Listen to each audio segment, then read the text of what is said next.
Hello दोस्तों। अगर आप स्टेट बैंक ऑफ इंडिया यानी एसबीआई के शेयर होल्डर है तो आपके लिए ये वीडियो बहुत ही इंपॉर्टेंट होने वाला है। फुल रिसर्च और एनालिसिस करके लाए हैं एसबीआई के ऊपर। इस वीडियो में दोस्तों लास्ट तक बने रहिएगा।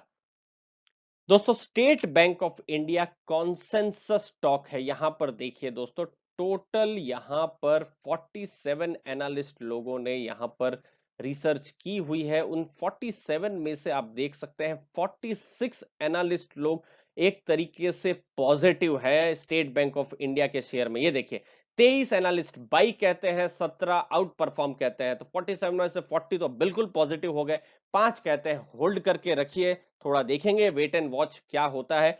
एक कहते हैं अंडर परफॉर्म, लेकिन सेल नहीं कहा है। सेल कितनों ने कहा है? सिर्फ एक ही एनालिस्ट ने कहा है। तो दोस्तों स्टेट बैंक ऑफ इंडिया उस हिसाब से क्या आपके लिए एक वैल्यू स्टॉक बनता है कि नहीं? अगर आपको लगता है स्टेट बैंक ऑफ इंडिया एक वैल्यू स्टॉक है इन सब के बावजूद, तो आप कमेंट सेक्शन में वैल्यू करके जरूर लिखिए। हम आगे और डिटेल्स और डेटा लेकर आए हैं और वो हम आपको बताते हैं। दोस्तों लॉन्ग टर्म में तो इसने रिटर्न दिया ही नहीं है, लेकिन ये मार्च 23-24 के बाद जो मार्केट में पैनिक आया था और स्टेट बैंक का जो स्टॉक प्राइस भी है 300 350 के लेवल से गिरकर बिल्कुल 180 उस लेवल तक चला गया था। लेकिन उसके बाद भी आप देखिए यहां पर सेंसेक्स, ये 24 मार्च का ही डेटा है दोस्तों, ये लगभग 4 महीने ही हुए हैं। देखिए जो बीएससी सेंसेक्स है वो 40% से ऊपर बढ़ चुका है, लेकिन स्टेट बैंक ऑफ इंडिया का स्टॉक प्राइस 5% ही बढ़ा है। बैंकर्स की ही बात करूं, बैंकों की ही बात करूं दोस्तों, एचडीएफसी बैंक हो या कोटक महिंद्रा बैंक हो, ये सब बैंक्स के स्टॉक प्राइस ऊपर गए हैं। लेकिन स्टेट बैंक को आज भी इंतजार है अच्छा रिटर्न देने का। 190-95 के रेंज में ही ये घूम रहा है और 23 मार्च के बाद बहुत सारी मिड कैप कंपनीज भी आगे जा चुकी है, लार्ज कैप भी आगे जा चुकी है। रिलायंस जैसी कंपनी 800-900 के लेवल से 2000 तक पहुंच चुकी है, लेकिन स्टेट बैंक ऑफ इंडिया वहीं का वहीं है अप्रोक्सीमेटली। तो दोस्तों क्यों स्टेट बैंक ऑफ इंडिया ऊपर नहीं जा रहा है? दोस्तों स्टेट बैंक ऑफ इंडिया का ऊपर नहीं जाने का कारण है एनपीए और मोराटोरियम। दोस्तों ये मोराटोरियम जब से हुआ है मार्च से लेकर ये अगस्त तक, ये 6 महीने, तो बहुत सारी ऐसी आशंका है कि बहुत सारे जो अकाउंट्स है वो एनपीए चले जाएंगे, यानी जिन्होंने लोन लिया है वो शायद लोन का पैसा वापस नहीं कर पाए और उसकी वजह से बहुत बड़ा नॉन परफॉर्मिंग एसेट बनेगा। ये सबको डर है। और दूसरा एक और डर है जो इन्वेस्टर्स को है कि गवर्नमेंट अब ज्यादा से ज्यादा कोशिश करेगी कि जो सेक्टर स्ट्रगल कर रहे हैं वहां पर लोन दिया जाए। देखिए प्राइवेट सेक्टर बैंक्स आज की तारीख में लोन देने से थोड़ा सा घबरा रही है, थोड़ा सा कॉशस हो गए हैं दोस्तों। लेकिन चूंकि स्टेट बैंक ऑफ इंडिया एक गवर्नमेंट बैंक है तो इनको गवर्नमेंट के हिसाब से लोन देना पड़ेगा। प्रधानमंत्री साहब ने भी अभी मीटिंग की थी कि कैसे करके क्रेडिट को बढ़ाया जाए, तो स्टेट बैंक पर वो असर पड़ेगा, ये एक डर है दोस्तों। तो इसका मतलब है इकोनॉमी को रिवाइव करने के लिए स्टेट बैंक को लोन देना पड़ेगा। और दोस्तों अगर वो लोन गलत साबित हो गई तो एनपीए बढ़ेंगे। तो ये चीज को आप ध्यान में रखिए।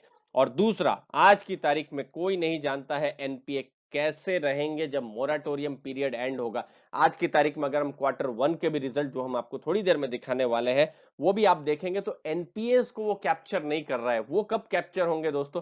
क्वार्टर 3 या क्वार्टर 4 में, जब ये मोराटोरियम खत्म होगा अगस्त महीने में। तो जो रिजल्ट आपके क्वार्टर 3 में आएंगे, जो कि नवंबर दिसंबर के जो जो रिजल्ट है वो आएंगे दोस्तों जनवरी फरवरी में, तभी हमको मोराटोरियम की स्थिति पता चलेगी दोस्तों। तब पता चलेगा कौन कितने पानी में है। तो इसीलिए बहुत ही कॉशस है आज की तारीख में इन्वेस्टर्स। यस बैंक का भी इसके साथ एक तरीके से मर्जर तो नहीं कह सकते, लेकिन एक बड़ा stake State Bank of India ने यस बैंक में भी ले लिया। बाकी 6 बैंक्स के साथ इसका मर्जर भी चल रहा है दोस्तों। तो ये सब चीजें भी है जो इन्वेस्टर्स को थोड़ा सा डर उनको आज की तारीख में भी है दोस्तों। लेकिन सबसे इंपॉर्टेंट चीज, इसके कैसे रहे हैं रिजल्ट्स। दोस्तों ये है क्वार्टर 1 के रिजल्ट, मोस्ट अवेटेड हमने लिखा है दोस्तों, क्योंकि यहां से बहुत कुछ पता चलता है क्या हो रहा है मॉनिटोरियम। क्योंकि दोस्तों अप्रैल से जून इकोनॉमिक एक्टिविटीज जो गतिविधियां हैं वो हुई ही नहीं है। ये देखिए प्रॉफिट 81% बढ़ा है अगर हम पिछले साल के मुकाबले कंपेयर करें तो।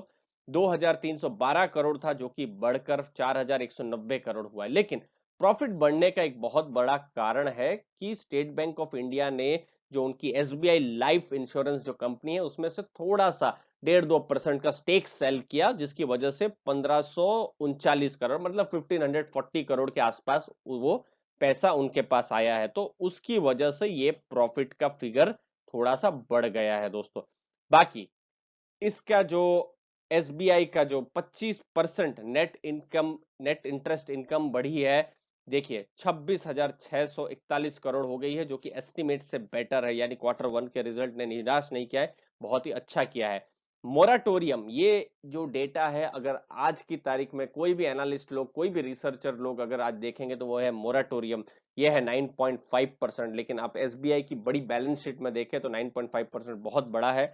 90% कस्टमर जो है उन्होंने 2 से ज्यादा इंस्टॉलमेंट पे कर दिए हैं। लेकिन ऐसे भी सेक्टर है जो स्ट्रगल कर रहे हैं, क्या वो पे कर पाएंगे, ये समय ही बताएगा दोस्तों। इसीलिए उसके लिए 4-5 महीने वेट करना पड़ेगा दोस्तों। तो यही चीज होगी जो पता चलेगा कि स्टॉक री रेट हो सकता है या नहीं दोस्तों। लेकिन स्टेट बैंक में वैल्यू कहां पर है, क्यों इतने एनालिस्ट आज भी बुलिश है दोस्तों? स्टेट बैंक को आज एनालिस्ट लोग वैल्यू स्टॉक इसीलिए मानते हैं क्योंकि स्टेट बैंक एक बैंक तो है ही, बैंक के अलावा उनका जो कार्ड्स का बिजनेस है और जो इंश्योरेंस का बिजनेस है, और वो लिस्टेड भी है दोस्तों। ये बिजनेस बहुत ही अच्छा कर रहे हैं। उनके भी मार्केट कैप भी आप देख सकते हैं, बहुत ही जबरदस्त मार्केट कैप है दोस्तों। तो वो चीज को भी एनालिस्ट लोग समझ रहे हैं। अब दोस्तों इंतजार रहेगा वैल्यू अनलॉकिंग का। ये देखिए, एसबीआई म्यूचुअल फंड यानी जो एएमसी का जो बिजनेस है, एसबीआई लाइफ ये तो लिस्टेड है, एसबीआई कार्ड्स भी लिस्टेड है, एसबीआई जनरल इंश्योरेंस। तो ये जो कंपनियां हैं, ये जो 4 कंपनियां हम आपको बता रहे हैं, ये 4 कंपनियां सब्सिडेरीज है स्टेट बैंक ऑफ इंडिया की दोस्तों, जिसमें से 2 तो ऑलरेडी लिस्टेड भी है और अच्छा खासा रिटर्न भी दे चुके हैं। एसबीआई कार्ड्स देखिए 18.2% मार्केट शेयर आज की तारीख में कमांड करता है, जो कि बहुत ही पॉजिटिव है। अभी अभी आईपीओ आया था और अब आईपीओ प्राइस के ऊपर भी ये आ गया था दोस्तों। एसबीआई लाइफ देखिए 25% सीएजीआर रिटर्न उसने दिए हुए हैं। उसका बिजनेस बहुत ही अच्छा है और सबसे कम कॉस्ट में ये काम करता है लाइफ इंश्योरेंस के बिजनेस में। और चूंकि एसबीआई के जो बैंक ब्रांचेस है उनका सपोर्ट है ही, तो एसबीआई लाइफ इंश्योरेंस की पॉलिसीज भी जरूर बिकेंगी, ऐसा एक्सपेक्टेशन है। जो एसबीआई एएमसी है ये लिस्टेड नहीं है, लेकिन अब ये एक नंबर की, इंडिया की नंबर 1 एएमसी यानी म्यूचुअल फंड की कंपनी हो गई है। पहले ये एचडीएफसी था, एचडीएफसी एएमसी, वो लिस्टेड भी है दोस्तों, लेकिन अब एसबीआई हो गई है दोस्तों। और इसका मार्केट शेयर देखिए 13.8% है। तो ये चीज है कुछ जो बहुत ही पॉजिटिव है, जो कि एसबीआई स्टॉक को, जो बैंक का स्टॉक है, उसको अट्रैक्टिव बताती है और वैल्यू स्टॉक बताती है दोस्तों। अपने विचार जरूर रखिएगा। अगर आपको एसबीआई में वैल्यू दिखती है तो जरूर कमेंट सेक्शन में वैल्यू लिखिए। धन्यवाद आपके टाइम के लिए। वीडियो अच्छा लगा तो जरूर लाइक शेयर सब्सक्राइब कीजिए। Thank you very much.